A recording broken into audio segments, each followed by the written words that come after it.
মুসলিম মেয়েদের শাড়ি পরা কি জায়েজ আছে? শাড়ি পরা শর্ত সাপেক্ষে বৈধ আছে। তা হলো যে শাড়ি যদি সারা দেহকে ঢেকে নেয় তাহলে সেটা পরা বৈধ।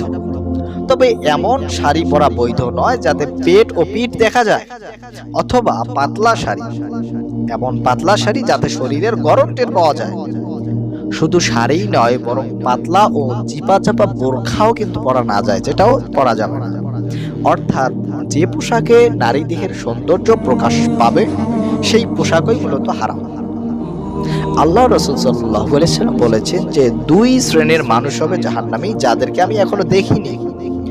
তার মধ্যে দ্বিতীয় শ্রেণী হলো যে সেই মহিলা দল যারা কাপড় পরা সত্ত্বেও উলঙ্গ থাকবে।